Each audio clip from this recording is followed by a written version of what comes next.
Grandparents are called to be parents these days.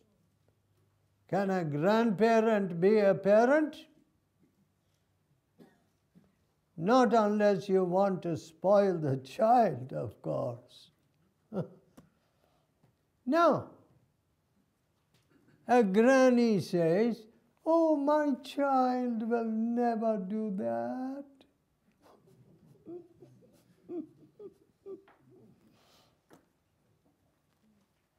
So, a granny can do the job which the mother did not do. With the result that we have got a bunch of hoodlums, anarchists, and our streets are full of such people. People go walking around who have been released far too early from prison terms which they could not complete because the prison was too overcrowded. People are not able to keep up with the prison system, with the hospitals, the medical system. Everything is breaking down. Why? The preaching of the Word of God has gone down. People do not even know what is right and what is not right. The truth of God is withheld, kept back from them. Folks, that's the fact of the matter. You know, I've told you this story before. An American GI, Army fellow, was out in a Pacific island. And there he saw one of the natives with a Bible in his hand. And he said, "Hey, we don't believe that book anymore." And the native replied, "Good for you that I believe it. If it were not, you would be right here."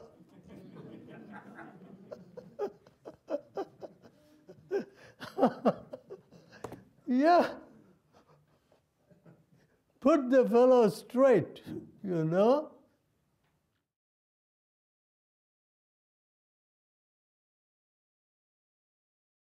We live in such a world. Now, dear friends, when we see that the lack of vision can do so much harm, where there is no vision, the people perish. I see opportunities everywhere. When I look at the truckers on the road, I was telling you about some of the truckers. You know, once Gunter was driving me after meetings in Toulouse or in France, very close to the Spanish border. And we were on the Autobahn back to Heidelberg. And mark you, we found ourselves for a long stretches of the Autobahn, just alone. And I often see that to be the case in my present travels too. But I think of the truckers.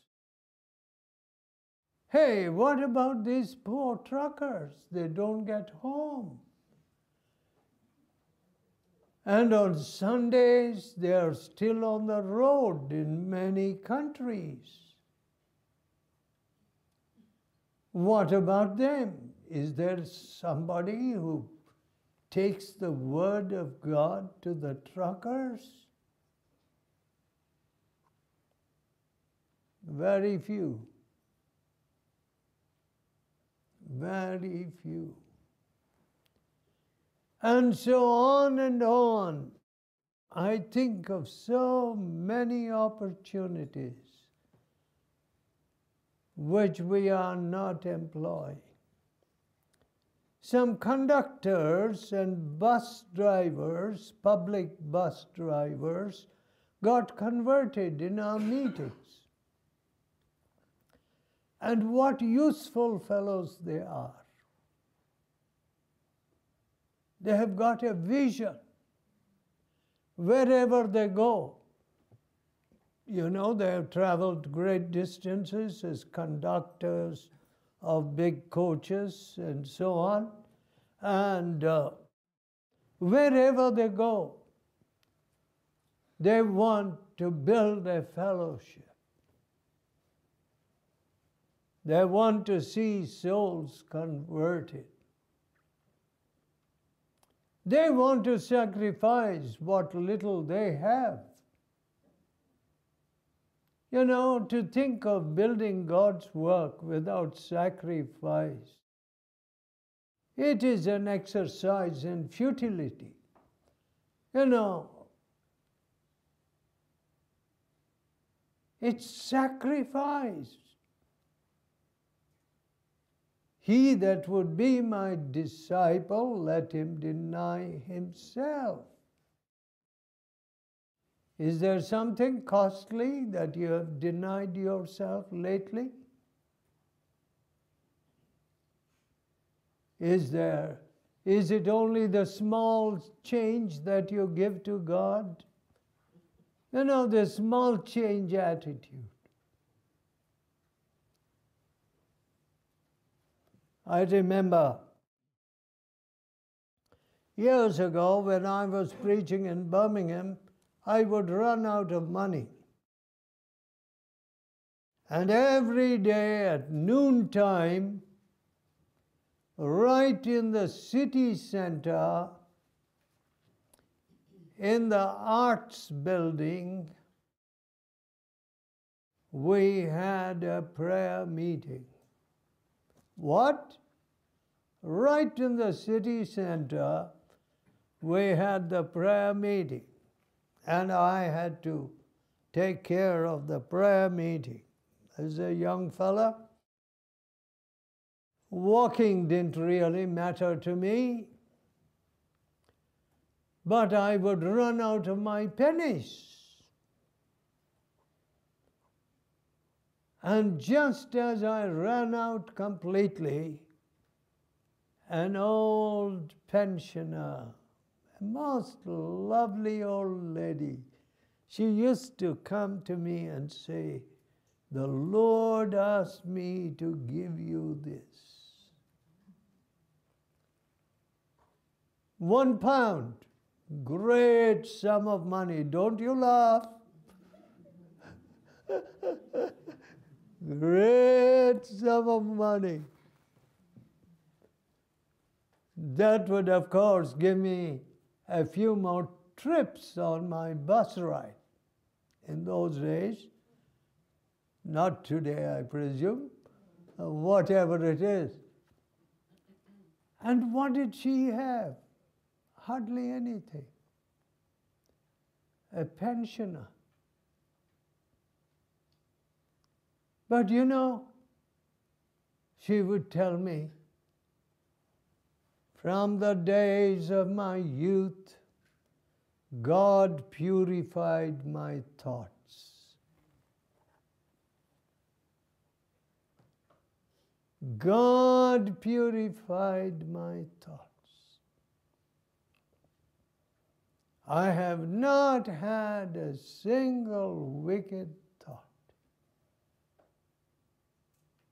You know, those were the greats. in England and today's crowd appears to me like a bunch of dummies.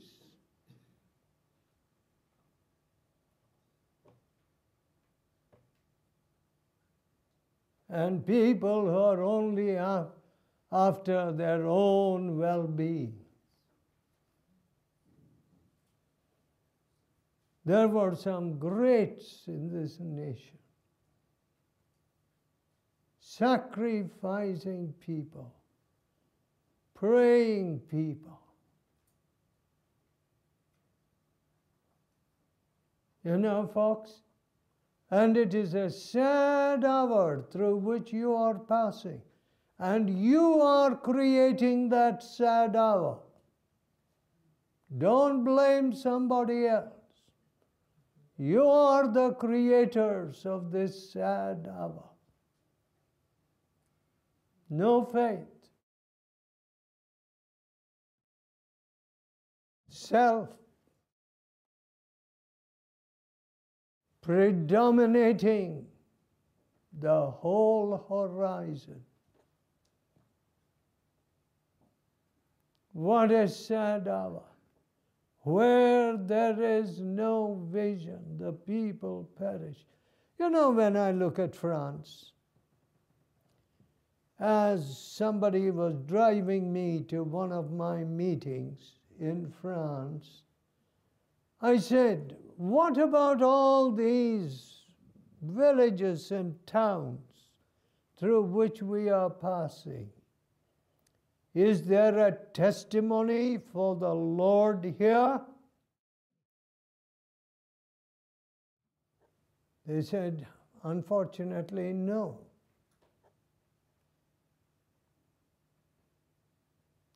And why not? You see, Britain has become a big mission field, desolate desert. Why? Did not even care for the neighbor. France. The history of France was completely different from the history of Britain. The revolution, the bloody revolution of 1789, when 20,000 people were killed in Paris. Blood flowed in Paris. What did we do?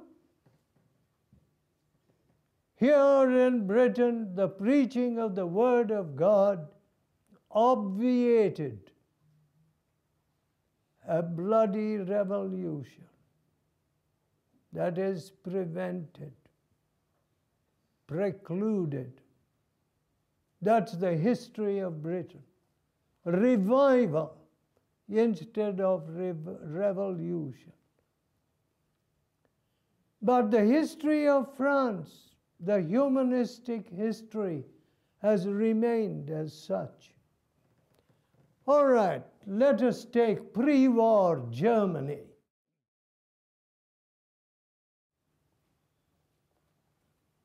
Cardinal Pasolini,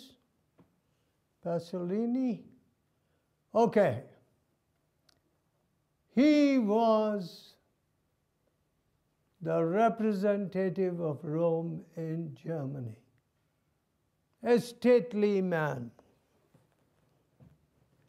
And he had, as Secretary General, or the man in charge of the foreign affairs of the Church of Rome, he had already concluded a treaty with